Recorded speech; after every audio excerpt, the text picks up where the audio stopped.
रघुवंश का वंश यदि माना जाता है तो रघु के नाम से माना जाता है, ना कि दिलीप के नाम से भी नहीं माना जाता, राजा हरिश्चंद्र के नाम से भी नहीं माना जाता, महाराज अज के नाम से भी नहीं माना जाता, महाराज दशरथ के भी नाम से नहीं माना जाता।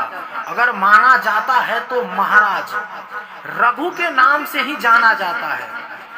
अगर जाना जाता है तो महाराज रघु के नाम से ही जाना जाता है, इसलिए वंश का नाम ही हो गया रघुवंश, इसलिए उस वंश का नाम ही हो गया रघुवंश। दानवीरों का वंश है ये रघुवंश, दानवीरों का वंश है ये रघुवंश।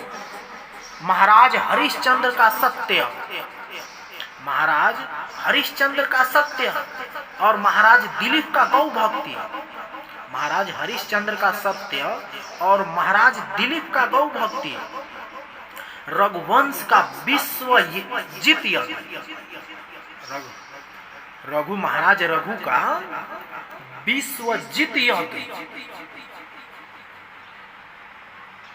सावधान, गौ भक्ति और सत्य, गौ भक्ति और सत्य, ये सब महाराज रघु, ये सब महाराज रघु के साथ हैं।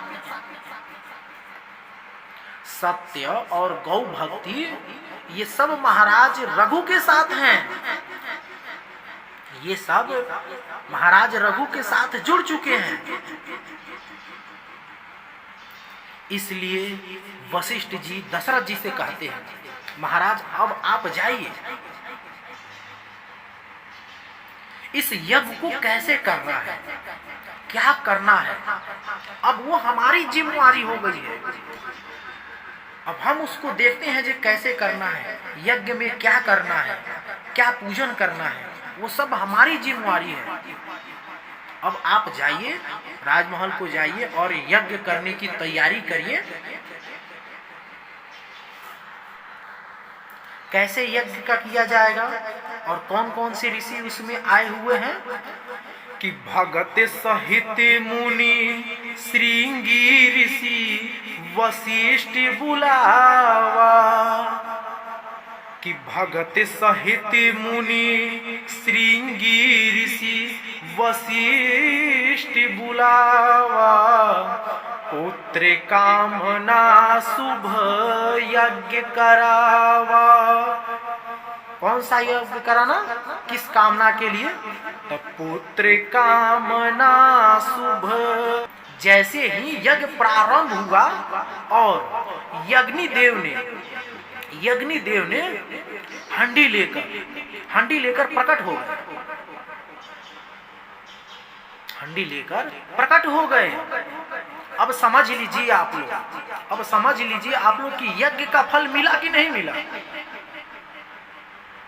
यज्ञ का फल मिला कि नहीं मिला। तो सच्चे मन से, श्रद्धा से, प्रेम से, भाव से आप लोग जब पूजन करेंगे और ब्राह्मणों का आदर सत्कार सम्मान करेंगे तब ना उसका फल मिलेगा।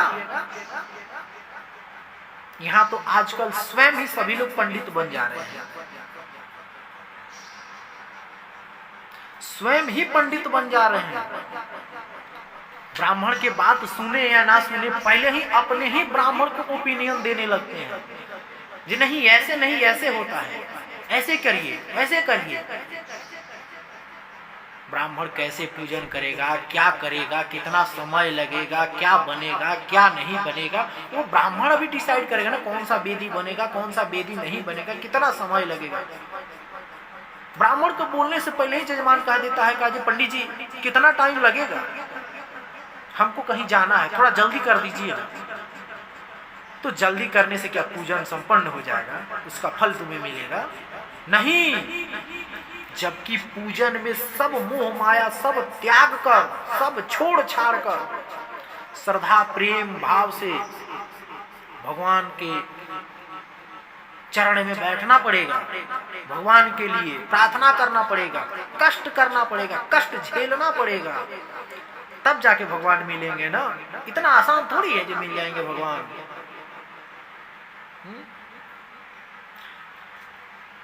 यज्ञ प्रारंभ होते ही अग्निदेव जो है सो प्रसाद लेकर प्रकट हो गए। और उस प्रसाद में था क्या? उस प्रसाद में तो खीर था। उस प्रसाद में तो खीर था।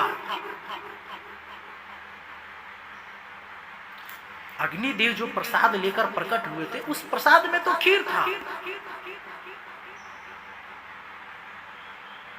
इसलिए कहा जाता है कि सब्र का फल मीठा होता है। सब्र करना चाहिए, सब्र करना चाहिए। सब्र करेंगे तभी उसका फल मिलेगा, मेहनत करेंगे तभी उसका फल मिलेगा।